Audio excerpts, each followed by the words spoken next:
Hey, how's it going, guys? I'm Paradoxic, and welcome back to Batwoman. This time we're on episode 8 of season 2. Last time we had histories history to Coriana, how Coriana came to be, and how the Desert Rose came to be, and also some history between Alice and Ocean. Alice and Ocean having met, like with him being the fighter chosen by Sapphire to train Alice and to give her more combat skills and whatnot. And they definitely had the whole kind of enemies to lovers trope that at first they actually kind of hated each other. Well, not necessarily I mean, Tatiana said they hated each other, but then I think visually, I got less like hate vibes and more just kind of annoyed at each other vibes and that kind of like reluctance to cooperate and everything. So when they first started training, Alice definitely was still under that mindset of actually wanting to return home and wanting to enact her revenge on Catherine for what she did, and then Ocean tried to actually get her to move past it and to let go and to forget and all that jazz. So we had that, and then Ocean revealed his own plan to actually leave Coriana because he had never left Coriana. He was completely unaware of what was actually outside Coriana, and Alice wanted him to open his eyes a bit more. So then he hatched a plan to also take some Desert Rose. I think the two cardinal rules of the island were pretty much don't leave, and especially don't take the Desert Rose, Coriana's vibranium. Pretty much don't take the Desert Rose with you if and when you do leave, but definitely don't leave. Don't leave to begin with, but also don't take the Desert Rose. And he did both of those things. He broke both of those rules. So, and actually luring and having seduced Alice himself, Sapphire felt even more betrayed because she was in love with Alice to some extent, so then she felt betrayed by her kind of allegiance to him, and then him having seduced her, and both of them having hatched this plan together. So that was that. And so then she hired the powers or the skills of Enigma, the kind of island's kind of resident hypnotist, to try and erase their memories of each other and then send them back to Gotham or to wherever, and then have them kind of struggling to find their way back to each other because they didn't even know each other existed. So that was a whole trip, and history to Coriana, and stuff like that, like women from Europe having escaped their abusive husbands and fled to an island, and then the men eventually tracking them down, and the women fighting, and like a great big war breaking out, and then the blood spilt actually helped spawn some new kind of cure-all, kind of like miracle flowers that were essentially cure-alls to pretty much any kind of disease known to inhabit the earth and everything. So that was a fun little tidbit. So I think Ocean did actually say at the end of the episode that his plan was to then, use his own blood to actually continue nurturing more flowers within Gotham, and stuff. So that was also cool. So I don't know if that means we're gonna actually see less and less of him as time goes by because he's leaving, or because he might get captured by Tatiana or someone else, and then he might, be punished even further for because then he's broken the two rules already, but then he's also tried to grow more Desert Rose outside of Coriana too, so he's then running the risk of further exposing it to the world and stuff. So that's not so cool for Coriana or for Sapphire, so he might have to pay for that. But we had some Coriana and Alice and Ocean, so that was cool.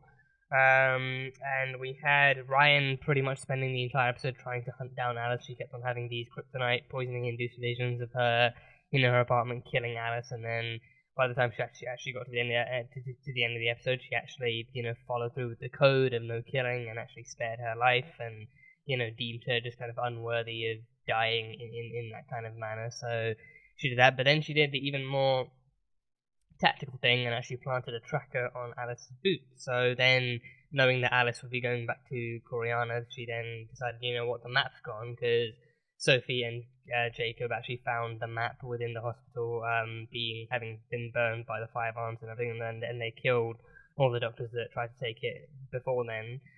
So the map's gone, so now tracking Alice to Coriana is the only way back to save Kate. So I assume at some point not only will we see Kate, they may also, if they do actually bring her visually back into the show, then they may well end up recasting her. So I am all the more curious to see who is actually going to be playing Kate and who they've actually chosen to replace her, and how she's going to be kind of reintegrated or reincorporated into the show to whatever extent. So it should be fun. It should be a very fun journey. So yeah. And that's pretty much all I've got from the last one. So on to episode number 8 of this season. Should be fun. This reaction is just going to be the reaction. It's just going to be the highlights and the best bits and fun bits of the episode. But if you guys want to catch the full length version, that one will be over on Patreon. So you can go check that out over there. So that'll be cool too. So yeah, Batwoman season 2, episode 8. Let's go. Today is the day I kill you, Kate. I spent 11 years waiting for you to find me. Oh, but damn. instead, I found you.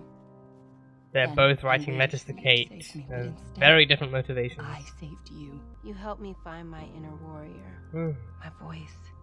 My power. So one's a And I thank took you note, every the other one moment is a to fuck you remind note. You how right. Yeah. You not only managed to locate her, but tagged her with a high-power tracking device? How? Because he's Luke Fox. Concept, don't ask, don't tell. Oh. Then I won't ask. Oh, yeah. I will state. But we're not leaving that island without it. Oh, no. Oh, no. Oh! Wait, what the hell happened? Crucify his men. Oh, the 5 I knew they arms. were coming. The 5 arms. Are they oh, they've taken them, haven't they? I am saving them. I am saving Kate. And I'm saving my damn self. So she had 24 to begin with, right? So is it gonna boost down to 12 or something? Oh, energy boost. Oh. I feel good. I'm sorry. I feel good. Okay, easy there, Tiger. Damn, she's hyper. It's like giving her a spoonful of sugar. The faster it returns to self. So a few of these will knock out the power for a few hours and free anyone. Luke is fucking awesome. I want to say that Luke is Sophie and Kate. fucking awesome. Okay, you didn't answer my question about the bull. Yeah. I gotta find you a ride. The elephant is if I live. And Kate comes back. Say I find Kate and I bring her back here. Then what?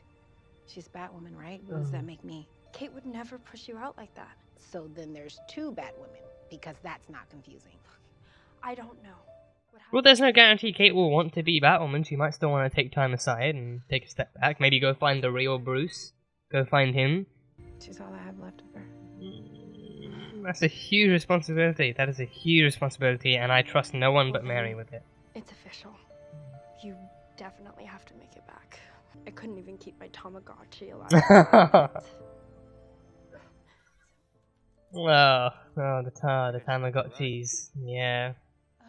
Okay. I'm definitively sure I lost mine at some point. I just completely lost it. Couldn't order you the vehicle. This would be a lot easier if we had a Batplane. That's what I've been saying. I'll get right on that after I work out the kinks in Batwing, the back maybe. A Batwing. Don't deploy your chute. Wait, isn't that a superhero, Batwing? Isn't that a superhero in the comics? An actual Bat Vigilante, Batwing? She's not gonna rip the face off just to run a little test, is she? That would be super awkward. Me the two of you had a little chat. You were being followed. Oh, that's what she knows. That's what she. Okay, so she's still presumably. Yeah. Okay, and she's got. Okay. Yeah, she's captured.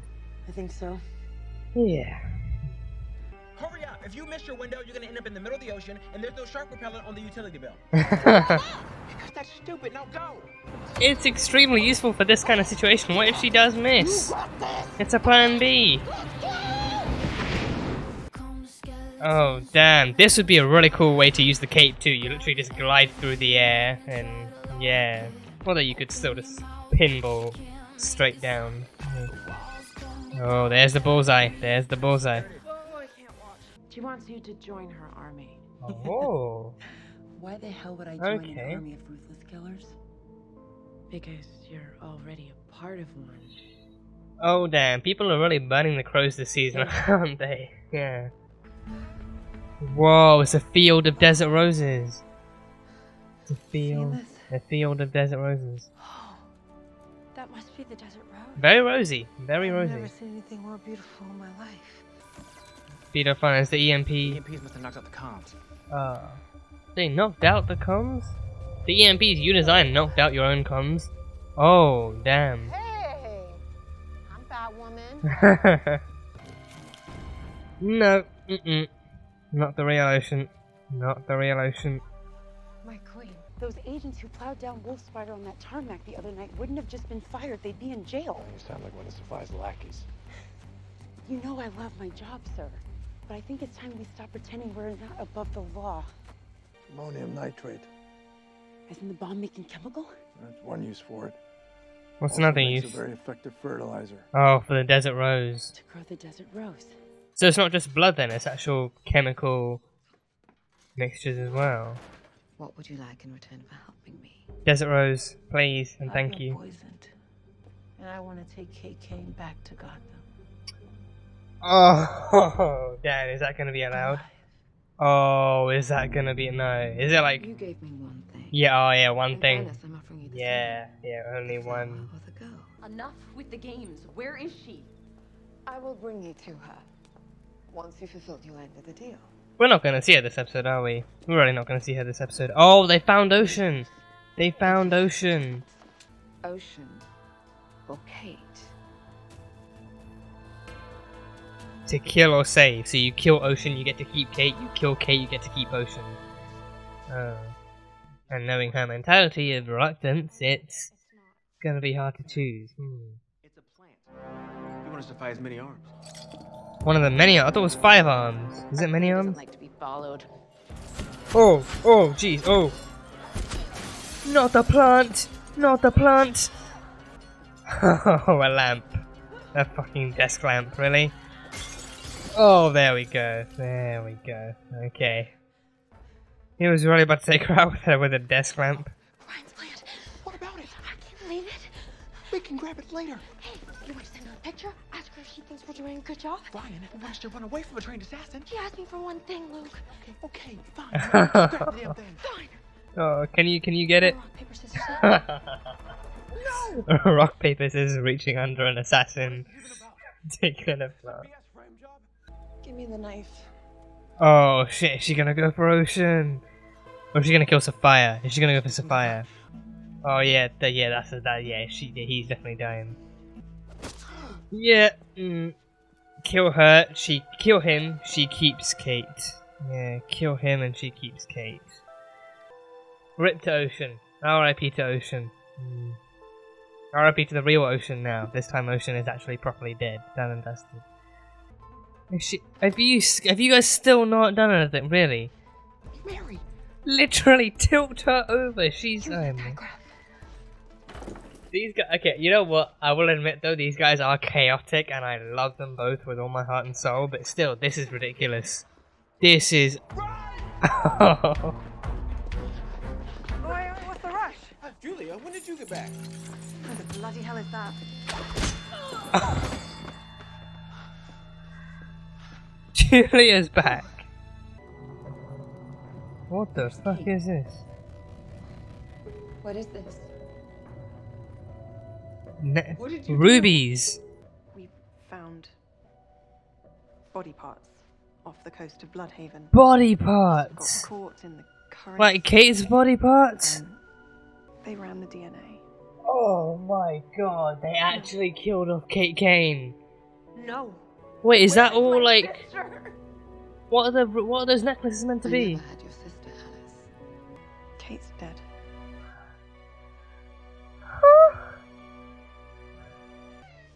So what are all these necklaces? Are these like ruby necklaces like they had when they were kids? Or something? Whoa, what? Okay. What the hell is fuck. happening? It was dead. When this blade was molded, its molten was imbued with the desert rose. Its curative property seals Ocean's arteries. Oh, so he was dead while the knife was in, but you take it out and he... Wow, okay, so That breath in Ocean your chest is only died. When push comes to shove, Alice doesn't actually have feelings for you. I wanted you to see that. That she was willing to kill him to get to Kate. Sophia, I don't know. You slaughtered Alice's gang. Huh? You sent her a note saying I killed Kate. You reeled her back into my life. Why, when you know how hard I worked to forget her? But you never forgot her. I was trying to get rid of that toxic Enough! So she didn't kill her, but she sent the note. She framed her You for it. always hated Alice and Yeah, tried she to drive a framed wedge her. between us. Congratulations, Tatiana. I hope you were entertained. Oh, I take it this knife is gonna stay in. I take it this knife is staying in this time. Keep that in her. Yeah, this is... I'll pull it out when I decide to forgive her. Damn, that is actually a cool thing though. That is kind of cool, I won't lie. It's just you keep the knife in. Because usually if you pull the knife out, then, you know, yeah. But then if you actually keep the knife in, they stay dead. Yeah. Whoa, she's burning the desert rose. No, she's burning the desert rose.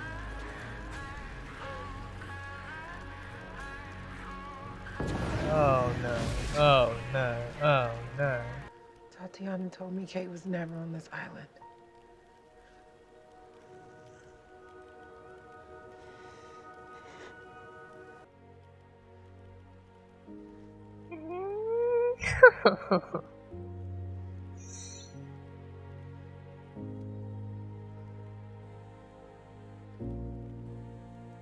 Oh, she can get service here? She can get phone service here? Tell her to get her ass back here now. I have a cure. You have a cure. Oh, there's a desert rose with blood in her plant. That plant is gonna save her fucking life. That plant is legitimately gonna save her life. Who the hell is this? Wait, who the hell was... Who the hell was that? Who the hell was that?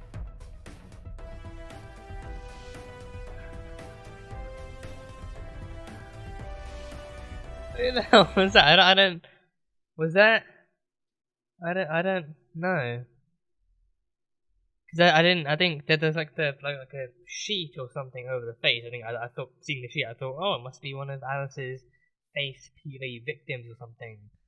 But then I think there was young Kate's voice and maybe Alice's voice going on in the background, or like young Kate's voice and someone else's voice, and then there was that room was filled with those little redstone exits. At first, I won't lie. At first, I thought, okay, you know what? Hold on, I'll get into it. I will get into it. I will definitely get into it.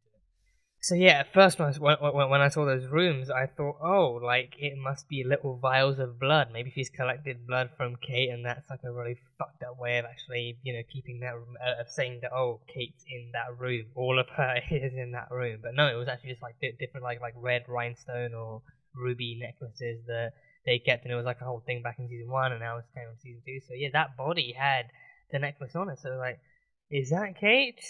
I almost don't want to say it is Kate, but then I don't know, because I think they did a good enough job of hiding the face, because I couldn't tell who it actually was, because the sheet was over it, and I think I don't know, but yeah, I don't know. It's a hell of a way to kind of tease that ending off, and raise thoughts and speculations. But damn, okay. So yeah, we had a lot of stuff this episode. So yeah, I think I do want to address something I actually I think addressed in quite a couple of the previous episodes, but Ryan did bring up her doubts towards Mary and Luke about being the new Batwoman, and especially her case of oh, she's not afraid of what could happen if she does die, because if she dies, then she dies, and then hopefully they still find Kate after that. But then even if they do, then she's gone, and Kate will probably come back to being Batwoman. But then what if she does live? And then if she lives, then obviously she will continue through to her mission of finding and saving Kate. But then what happens then? Do they actually do they bring Kate back into the show? Do they manage to keep both her and Ryan on board? Like what exactly is going to happen? I think honestly, I want to be honest. Given how much I've enjoyed Ryan's character over the season so far, that's just me saying, like, I enjoyed the way they've done Ryan. That's why I've enjoyed Javisa playing Ryan, and that's why I've enjoyed the writers portraying Ryan, and how well they've kind of put her into the into the suit and into the mantle, and especially given just how how much rejection and also kind of not necessarily hostility, but how much pushback she's kind of faced from fans and characters. Like, fans were reluctant to accept her as a new Batwoman, and then even like characters themselves were like, oh, we need to find Kate, and then even in the end it was like, okay, she can, even Luke actually finally accepting her, being like, okay, she can be Batwoman until we get Kate back, and then we worry about what happens in the next end. So now, being this close to saving Kate, then the logical query that arises is, okay, so say I do live past the kryptonite poisoning, and then I do actually go to save Kate. What happens to me then? Because I think you guys don't know me nearly as well as you know Kate, and especially with Mary and Luke having spent an entire season with her, they, undeniably have a lot more loyalty and a lot more kind of, love for Kate than they do Ryan. So then, for her, I feel like, especially when taking time and experience into account, I think she kind of definitely does kind of have that feeling of, okay, they're definitely gonna have to choose Kate over me and stuff. And even Mary trying to reassure her, like, I'm never gonna choose between you and Kate, because I think because like, for her, Ryan has already kind of proven to be great best friend material, and she's already proven to be great Batwoman material too. So she would never want to have to choose between the two of them or anything. Like, I mean, Mary genuinely would actually just love to keep them both in her life and have them both coexist in one way or another. But she also does say, like, but deep down, in regards to the Kate thing, she also does just really want Kate back, because Kate was her sister, so she really does just want her back. So yeah, and with Luke, he kind of helped her. He created like modified the suit for her. He created all the new tech for her. He kind of helped her become Batwoman to begin with, and now he's doing the same thing for Ryan too. And honestly, yeah, Luke is amazing. I want to say that too. Luke Fox is just amazing. Like, he's funny, he's charismatic, he's like, just with the tech he creates, he's amazing. So he's just such an amazing character. Luke is genuinely one of the highlights of this show as a whole for me. Luke Fox is just like a highlight of this show as a whole for me. So yeah, again, like, as I said with Javicia, with Batwoman too, I'll say the same thing for Luke. I love how the writers write him and portray him in the show, and I especially love how Cameron Johnson actually plays him too. Like, it's just like again, like these, I think it's not uncommon to hear people trashing on like CW shows in general, or at least especially in the case of like Arrowverse shows. Like, sure, certain Arrowverse shows have bad episodes or bad seasons or whatever, but I think season 2, I'm loving it so far, and especially with season 2, I'm loving the individual character progressions as well as the actual relationships themselves. Like, from episode 1 to now, it's been like a rocky journey, but then over time they've actually had the time to actually develop together and to learn to coexist, but also to actually get to know one another and actually get to work with each other too. And like, again, Luke is amazing. Luke is amazing, and I think Luke and Mary. Oh my god, my heart. Luke and Mary is easily a chaotic combination that results in hysterics and just love overall. I love how they are in almost any given situation. And okay, yeah, I said it for Javicia, I said it for Batwoman, I said it for Ryan, I said it for Luke. I'll say the same damn thing for Mary too. I love how the writers portray Mary, and I love how Nicole Kang plays her. Honestly, these actors just nail it the entire time. Like, the chemistry between them is insane, and also like it really helps to boost and to actually solidify and actually really kind of like naturalize all these characters in the environment and the story and in any given scene and stuff. So you really, I think especially with Ryan in there too, you really get the whole kind of chaotic thing, especially like if she's out in the field and she's on the comms, it's like questioning what to do, and they're all just being hectic and stuff like that scene on the plane. It's just like they are a chaotic trio. They are a chaotic freaking trio, and I love it. But honestly, for me, Mary and Luke is on like a whole other level. Like they're like on equal playing fields in terms of enjoyment and in terms of actual kind of in terms of writing. But I think I feel like the trio is on one level, and then on like a coexisting level is Mary and Luke. Mary and Luke, just like that scene with the assassin, like even last episode, where they're driving the Batmobile, and even in the actual Batcave, with them actually arguing over who stays behind and who does what, and then like especially in this one too, this one is just like them trying like Mary having knocked the assassin out to begin with, but then just playing like peekaboo with the like almost like playing peekaboo with the with the actual lamp and poking her to see if she's still alive, and just wondering how the hell they can actually get the now blood-soaked plant out from the Koreana assassin lady and everything. That's just Mary and Luke is just a hell of a duo. It's a hell of a duo, and I think I'm aware some people do ship them, but I think even if they don't end up together, for me personally, it's like their friendship alone is just, again, it's a highlight. It's an absolute bloody highlight of the show for me, and it's just such a great thing to watch, and it's such a great kind of alleviator from drama and tension. Not like in a way that it completely ruins the mood or anything, but then when it does switch over to them, it's like, okay, now's the time to actually kind of enjoy the show a bit more. Like, not enjoy, but like, now's the time to laugh a bit more, maybe kind of nervously laugh, maybe just, kind of enjoy these two you know, these last remaining brain cells of the show trying to get the job done and arguing over one another and all that kind of stuff. Like, they are literally the last two brain cells in any given situation, just, you know, just like taking almost like an hour to actually get the plant out from the assassination in case she wakes up, and then as soon as she moans, as soon as she even just murmurs slightly, it's just like,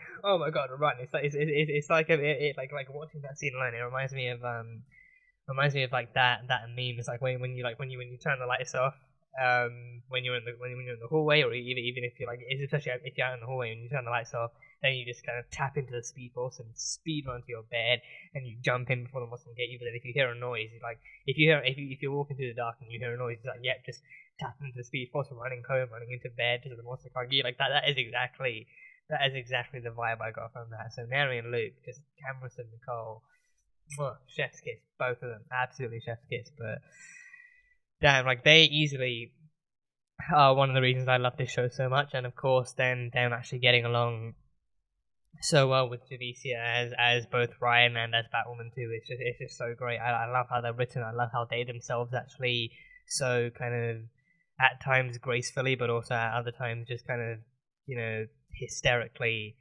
portray these characters. So it's just so much fun to watch. It's so much fun to watch, and I can't wait to see where they go from here. But yeah, just, you know, Javicia, cameras, Nicole, just chef's kiss for this. A lot of chef's kisses, but just all three of them are absolute starring stars, the starriest and glowiest of stars. So yeah, they're amazing. But yeah, then Julia showed up. Julia is also awesome. Julia is also pretty awesome, and I think, yeah, I mean, I feel like, you know, with that, the chaosicism or the chaos between Mary and Luke is somewhat kind of, she's the only one who can combat it. When Ryan's around, it just amplifies. When Ryan's around, when Ryan is Batwoman and they're all in that kind of you know, coexisting scene together when she's in the field and they're in the Batcave on the comms, the chaos is implied, and now it then becomes the last three brain cells trying to do some action and trying to save some lives. But when Julia is just easily like the most kind of, you know, the most, I mean, for lack of a better term, maybe like functional, like, you know, she's the only one who's actually able to combat their chaos with her own kind of, you know, with her own actual experience and her actual talent in that kind of field of work. She's the one who actually doesn't mess around. She walked in and immediately was throwing knives and, you know, immediately taking out the assassin with one hit. So she has no, you know, murmurs, no scary sounds to worry about, no speed running. She is the one who runs past you when you're speedrunning to bed, and she just, you know, just takes care of the monster for you. So she's easily the one who actually runs back into the face of danger to fight it and then save the day again. So she is that. She is the additional brain cells that actually help you collectively kind of solve the solution. So solve the solution, yeah, great. Solve the problem, yeah. But then she also did not come back with any great news. Not in the slightest. So she said they had found body parts from the plane crash. I think the plane crash was mentioned later on. I think did they? Oh well, yeah. No, she actually mentioned showing Luke and Mary the file. She said, she died in the plane crash, but then she said that from elsewhere, like, because I think the plane crash did actually still happen just outside of Gotham, like on that lakeside place, that Ryan was parked on with her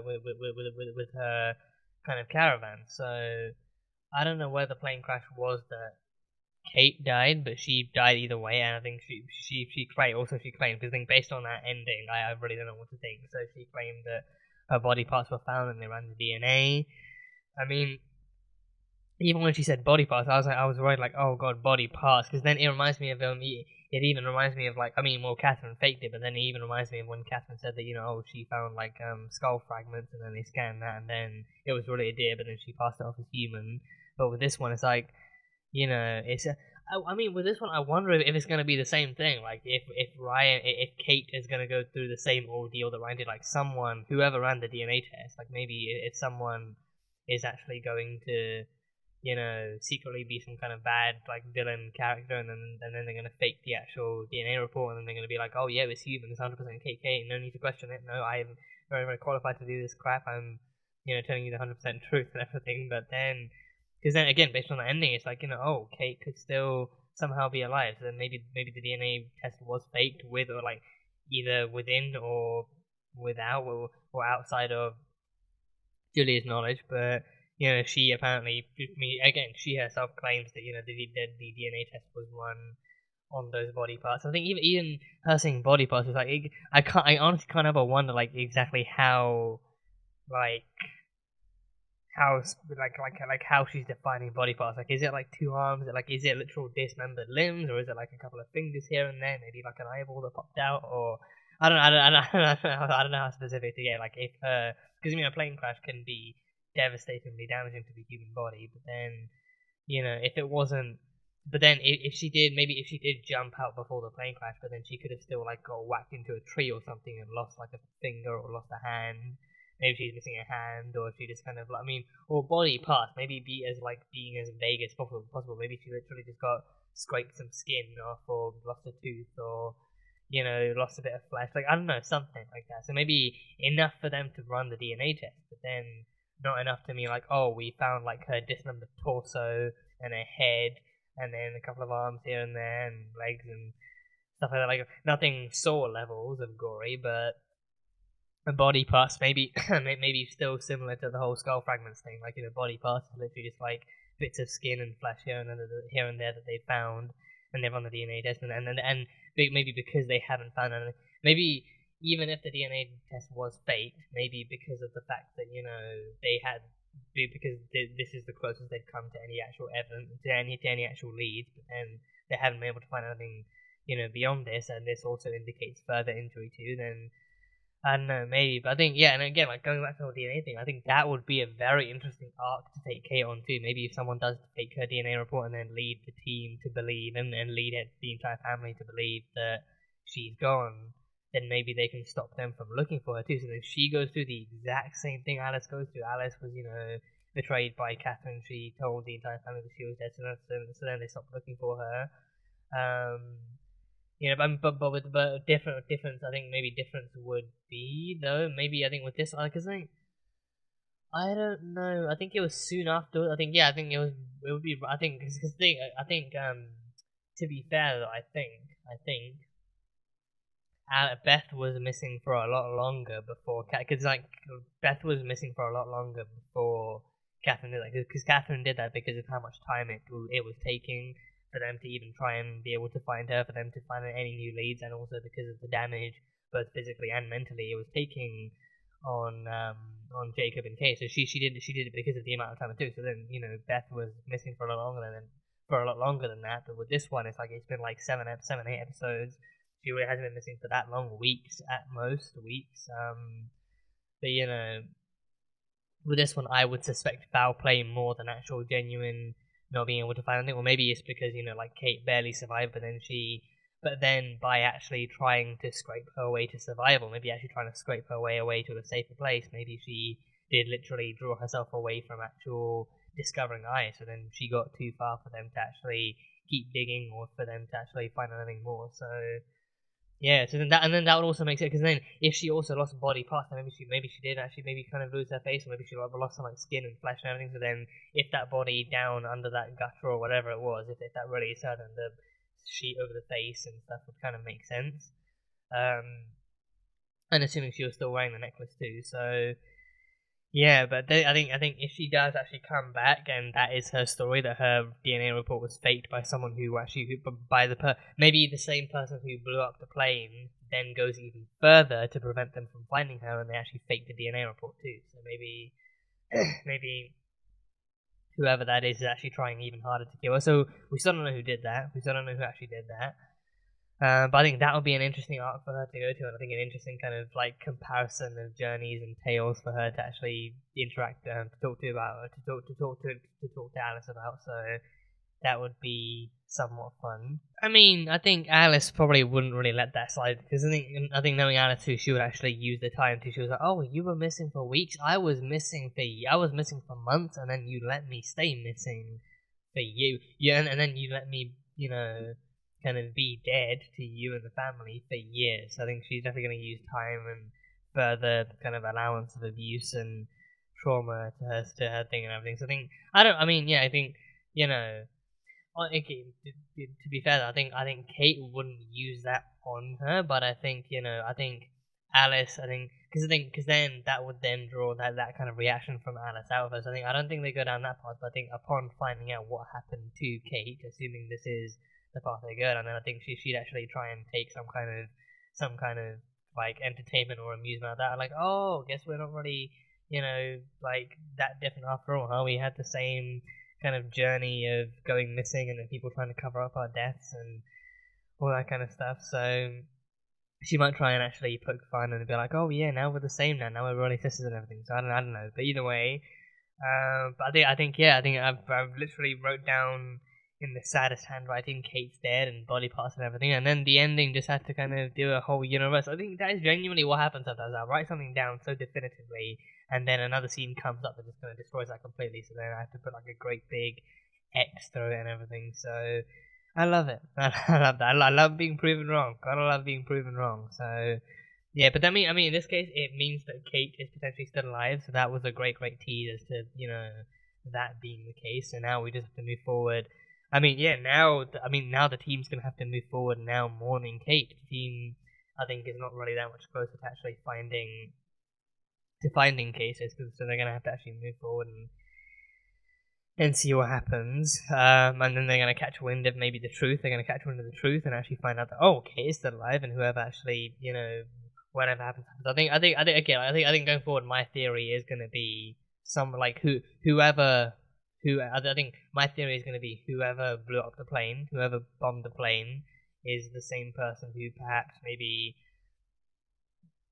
who forged the DNA test results. I think Julian never said that she did it herself. She just said that they ran the DNA test. So I doubt that she's actually the one who goes into the lab, and not that she wouldn't be capable of it. I don't know if that's actually in her like forte or her kind of her pay grade, or if she's actually if that's something she actually herself. Because it being Kate, maybe she would. It being Kate, she might want to actually get some definitive proof herself. So then I feel like that would maybe then nullify that theory of it being it. But then if it isn't, and if she just literally just kind of trusts the team enough to go ahead and give accurate results, that would give whoever did it more leeway to be an imposter and to actually forge the DNA results, and then it gets it back and it's like, oh yeah, Kate Kane's dead, no need to look for her now, she's dead, all kinds of dead and everything. So yeah, I want to talk about the special knife as well. Like the concept of that special knife is actually I feel like it's actually kind of cool. I feel like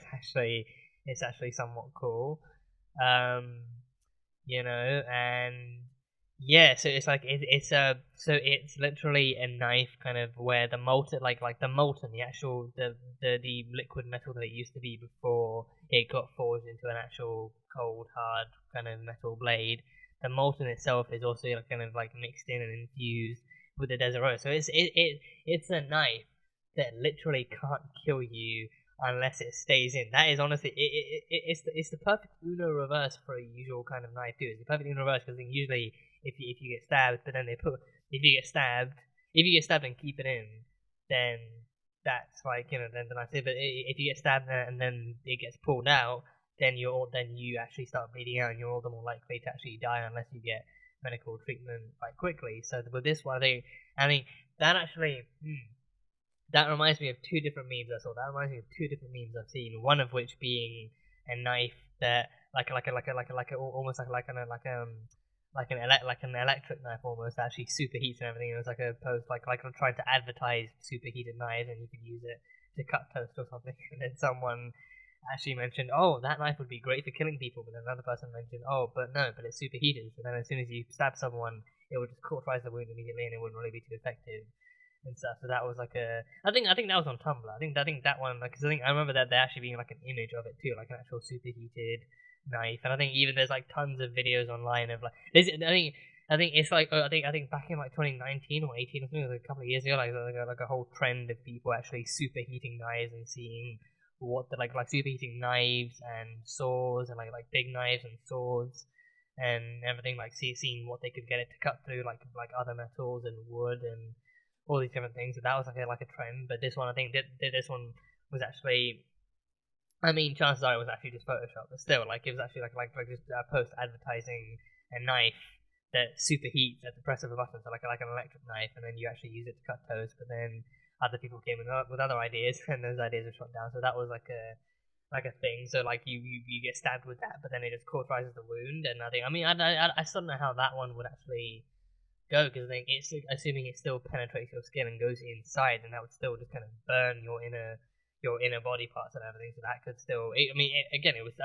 would likely hurt more than a regular knife too, because then the added pain comes from the constant kind of burning too. So that would not really help at all. But then the cauterization would still likely come in handy. And then and then another one again, and like another meme. There was actually more of a joke saying, oh, if you stab someone with a knife, then that's their knife now, so you're not allowed to take it out. And then, of course, if you actually keep the knife in, then the blood actually stays in. Like you don't take the knife out, so technically the wound is still somewhat closed. I mean, I don't know how like the actual physics and reality of that actually works, but if you actually keep the knife in, then it actually stops you from bleeding out, and then it's your. I mean, that one was more of like an actual joke, because the person being like, "No, you stabbed me. Now that's my knife. You can't have it back." So. Yeah, so with this one, I think with this knife, literally just reminds me of those memes and of those kind of ideas, and like especially like the concept of that too. Like like if you do take a regular knife out, then you're all the more likely to die, because of the fact that then it's probably causing more damage by being pulled out and causing more tearing and stuff, and then also the fact that you're bleeding out, so you're losing blood and you're losing life that way much more quickly. But with this one, it's a complete reverse, where if you get stabbed, you die, but then it also kills you. But then if it's left inside you, then you actually remain dead. If it's left inside you, then it actually remains dead. But then because it's the Desert Rose, then like it's still like that. Like the Desert Rose is being infused into your body, into your bloodstream, and everything. So then if it gets taken out, it gives you new life. It actually gives you new breath. It actually regenerates you again. So it literally. So this is even a cure-all for death. So technically speaking, the Desert Rose can even actually bring you back from the dead, as long as it's actually done right. So I then wonder, does that mean it's actually still like an actual regenerator? Like if someone actually does die from a disease, could injecting them in, because then the body still runs. Because I think the general consensus is that the body is still, or at least the body maybe is somewhat still active, but then the brain especially is actually active for 7 additional minutes before that even shuts down. But then I feel like the body itself could actually be trying to do something, especially if it's like an instant death thing. Because I think if it's like a slower method, like being stabbed, then your body slowly dies down, and you actually bleed out, and then you go pale and you die. So then your body's actually slowly shutting down as it's losing more blood. But then if it's like a gunshot wound or something, then that's pretty much like an insta kill, and stuff. So I then wonder, depending on the method of how you died, could you then somehow be brought back to life in any other way? Because then being killed by this knife, because then technically you're only dead as long as the knife stays in. If the knife gets taken out, but then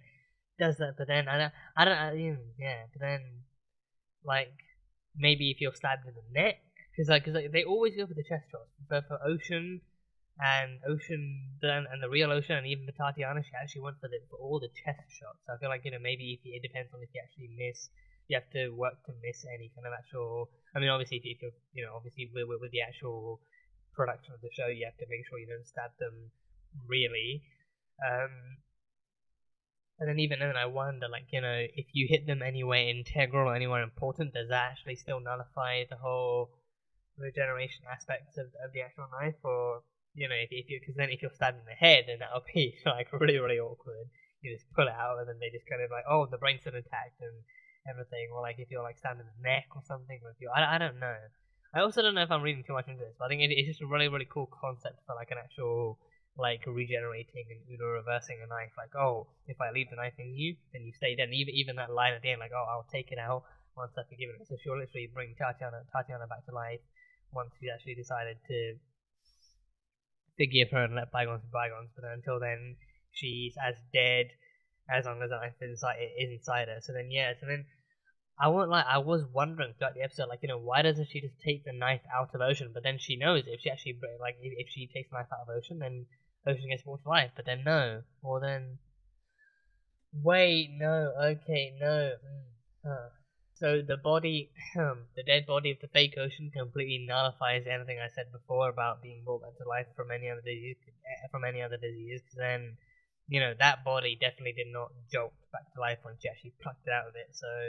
Yeah, that body was long dead. So I think it may well. I think maybe in which case it might be exclusive to the knife. It might be exclusive to the actual knife. If you're killed by this knife, then you can only be brought back by this knife too. So then, yeah, Desert Rose. And then if you die from anything else, then you're dead too. But if you're dying from something else, then the Desert Rose can still give you a fighting chance. But then if you're actually the only way to be brought back to life by the Desert Rose is to be killed by the weapon of the Desert Rose too. So that would make it's not like a sudden mystical fantasy cure-all, but it still has its limitations and it also still has its own restrictions too. So.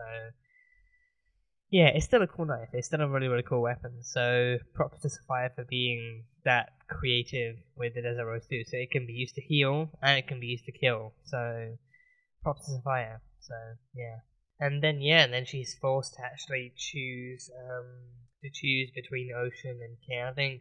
I think I did kind of see the whole one request thing coming with Ryan, like Ryan saying, "Oh, I'm poisoned. I want the Desert Rose to actually cure me and everything." At first, I was gonna say like, "Oh," at first I thought it was gonna be like, "Oh, you're Sapphire being like, oh no, you're an outsider, so we don't actually grant the Desert Rose to outsiders, so I can't help you with that. I'm sorry," but no, she was actually, she's a woman of her word, so she will grant that. But then she went even further to say, "And I want Kate, and I want Kate, and I want to take her back to Gotham." But then I figured Sapphire would be like, no. You did one thing for me, so you get one thing in return. And that was that. So I think that kind of, I don't know if you call that attention to detail, or it just Sapphire just kind of actually being smart with the actual deals and being actually smart with the actual stuff going on. But either way, that was actually a cool detail as a whole. But I don't know. But then Alice is then forced to actually choose between Ocean and Kate too. So I think the way it went was probably if you kill Ocean, you get to keep Kate and do with her as you please. But then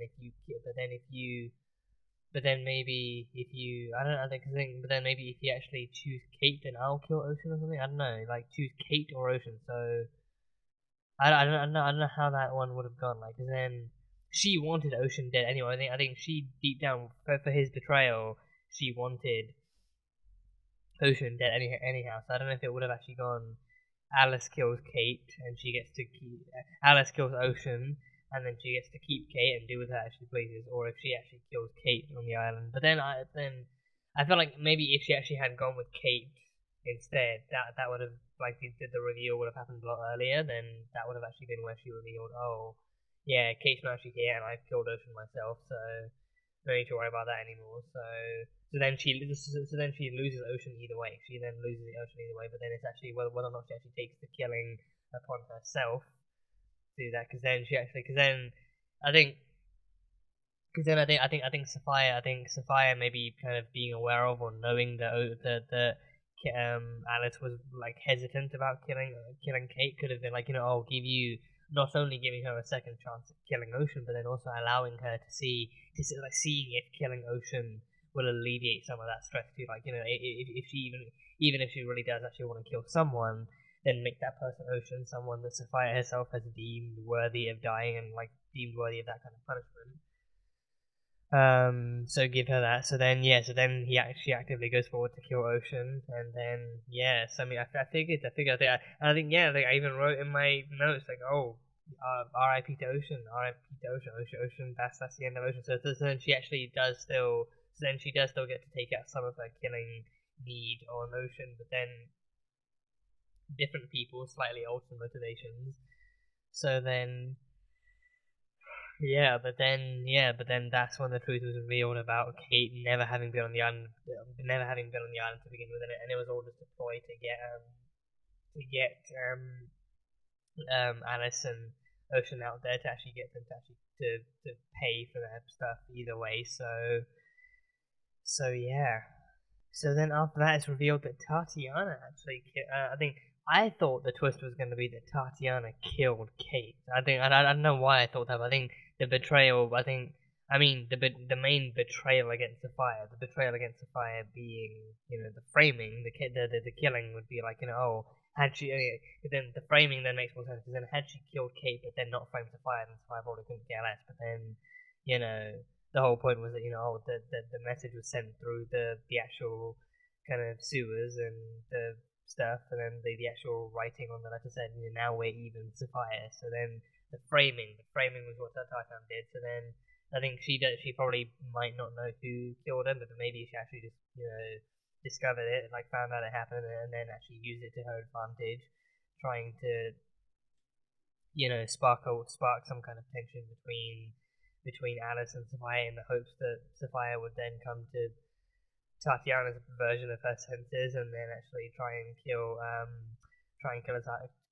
Alice after that. But then Tatiana I think even in the last episode she actually kind of expressed that she was jealous at the connection between Sophia and Alice that that Alice couldn't see because she was Alice, but then Sophia actually having more affection and more love for Alice, but Sophia having more affection and love for Alice over Tatiana and her being jealous, and then she thought, maybe if this can actually help her get rid of Alice and see her as like an actual toxic element of the island and its kind of history, then maybe that will be the key to getting rid of her once and for all, and then Tatiana's free to actually love her as she pleases. So then now Tatiana's dead. As long as that knife stays in her, she's dead. So I think I'm all the more curious to find out exactly what the plot was with with bombing the plane and the whole DNA testing, and also who exactly did it to begin with. Because now I'm wondering,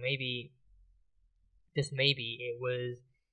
I think it had to be a professional hit. It had to be like a professional, like an actual planned and coordinated hit. But then even then, I don't know if it was if it was a personal professional hit, like an actual assassin taking it upon themselves to enact some kind of vendetta, or if it was actually someone who was hired by someone else and then they did it, because then they never really sent any kind of message. Like the only messaging that's been happening is Tatiana framing Sophia by sending the note, so then no one else has actually kind of signified that they're in on this too, and they're very well staying hidden in the shadows. So I think whoever did it must have either been a professional, like a personal professional hit, or it could have been a professional hit of someone else. But I think it has to be an actual assassin doing this nonetheless. So I am eager to find out what the story is there, so all in good time. And then I think another interesting conversation happened when Tatiana went to visit Sophie and Jacob in the cell, and Tatiana actually mentioned Sophia being, because Sophia saw Sophie as an actual force to be reckoned with, but also someone actually worth having by your side. She also wanted to actually recruit her to her army, and then Sophie's kind of being why would I want to be part of an army of ruthless killers and murderers? And then her being hate to break it to you, honey, but you already kind of are. And that being the kind of roasting of the crew of crows. But I think the crows' exploration in this season too, and I think especially the conversation that Sophie then has with Jacob after that too. I think Sophie's character this season is definitely going through that kind of thing where she is probably one of the only kind of black women working in this kind of organization. I think there are other actual black guys and everything, but she's the only one actually working alongside the crows in a much more neutral position too. She is actively fighting from a neutral-ish position to fight for more positive after effects. Even what she's saying to Jacob, I don't know why I forgot his name. Even what she was actually saying to Jacob,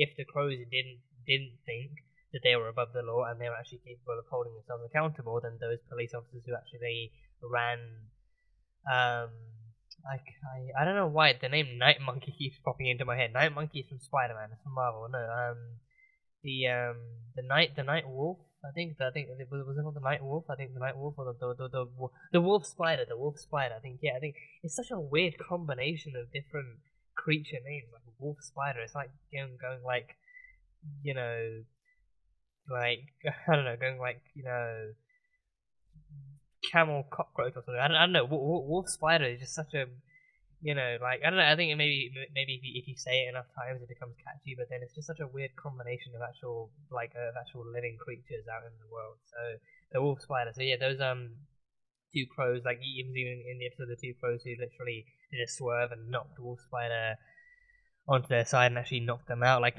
literally, damn near killed them. They literally just kind of grabbed the painting and then actually ran off and then said, you know, oh, let someone else deal with them. Let's actually let someone else deal with it. Like the one guy who said, oh, let someone else deal with them. Like we don't need to worry about them. It's not our jurisdiction or whatever. Or like they didn't want to be caught for doing further damage than needed or anything like that. So then they did that, and then Wolf Spider himself actually, you know, barely survived that night. So, and then those two officers weren't even actually actively punished for what they did, for actually causing more damage and for nearly killing a person. But you know, like they were literally just fired. I don't know if it was fired. I can't remember. I can't remember if it was fired with or without pay. But either way, they were just kind of fired from their jobs. And it was actually, you know, like released in the news, like, oh, these officers are no longer working with us and everything. So, you know, like probably not the, well, very likely just not the because I think in any other, especially if it was like a person. Like, you know, even like a person working outside of law enforcement, if it was that, and then they still did the same thing, that would classify for a hit and run. I'm pretty sure that would classify for a hit and run, actually hitting someone and then actually just driving away as if nothing happened, or even refusing to actually acknowledge or take responsibility for what did happen, and that would be a hit and run. So I think that that definitely can and should still be applied to crows, and even in real life, like to police officers too. So. You know, Sophie actually actively pointing out that, you know, if for one thing, if they were actually being charged like accurately, then they would have actually been arrested. But also, if the crows themselves didn't really think that they were above the law and couldn't just do whatever they wanted to, even to actually potential suspects, let alone culprits, then they actually would like pay the crime and actually be taught to actually arrest people and tackle them in the right way, as opposed to actually doing the most lethal thing possible. So, you know, having that conversation happening is also, I think, super important. I think it's very like you know, like given how many voices and how part of this show too, and actually how many voices are incorporated into the story going forward, I think it's a very, very kind of accurate parallel and interesting parallel to make. So I do wonder how they might move forward with that kind of topic too, and actually how much more they might address it, or like in what other ways they might address it. But you know, I think Sophie, speaking of too, Sophie being a voice from the inside, I think is a very, very kind of interesting and unique way to portray to like her fighting to make better, like to be better, to be a better crow than the rest is actually an interesting arc for her character to do. So I'm wondering like how much more she might actually be able to do from the inside, or how much more she might be able to even take if she kind of comes to the realization that she can't really do everything or save everyone. But I guess we'll have to wait and see. And yeah, thank God mainly to the plant that Ryan herself tasked herself for so long with taking care of, and then she finally tasked Mary with taking care of. I think that opening scene too was like, well, that scene towards the beginning of Ryan tasking Mary to look after the plant too, and her actually, like, she has saved countless human lives with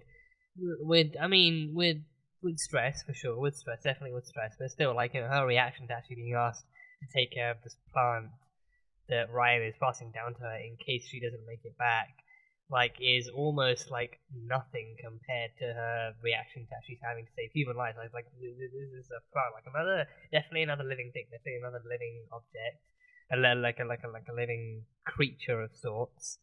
So there's that, but then the plant ends up saving her life, because then the plant was exactly I think as soon as I saw the plant fall to the floor, I was like, oh god, no, don't break the plant. Like, you know, Tommy Elliott already did that once wearing Bruce Wayne's face, and then, you know, and then Ryan beat the unending crap out of him until his face actually tore off and everything.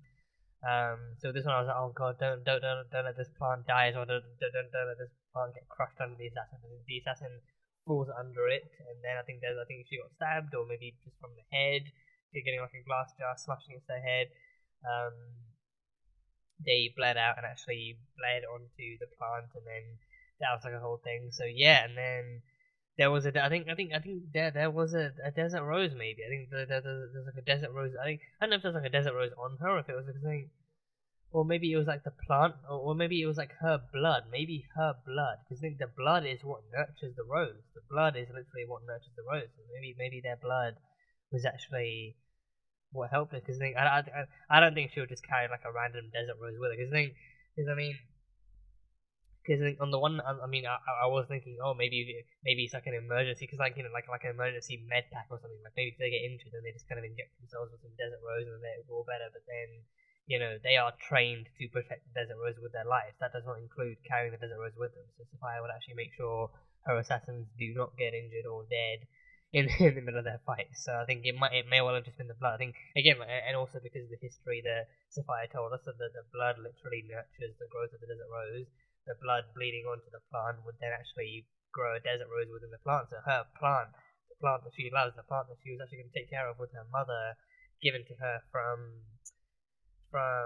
Angelique, actually ends up saving her life. So then she needs to actually get back to Gotham, so then they can actually harness the desert rose. And actually, so then I think this is then the first desert rose, the first proper desert rose grown outside of Coriana, right? This is the first proper desert rose grown out of Coriana. And then Sophia couldn't even get Ryan Clove far enough to actually get the guard to get her desert rose, so she even failed to properly deliver on that promise. So then she literally has to get back to Gotham to try and actually save her life. So now they actually have a chance and everything. So there's that. So that'll be an interesting thing to watch. I mean, hopefully they literally start the episode off with them actually flying into Gotham and actually getting Ryan the Desert Rose again. So hopefully that's like a workable kind of thing. So that should be fun to watch. And maybe, I don't know, because I mean, seems like it was quite a bit of blood. I think in that one shot I only saw one desert rose, so maybe that's enough for Ryan. But then if they actually do decide they want to keep,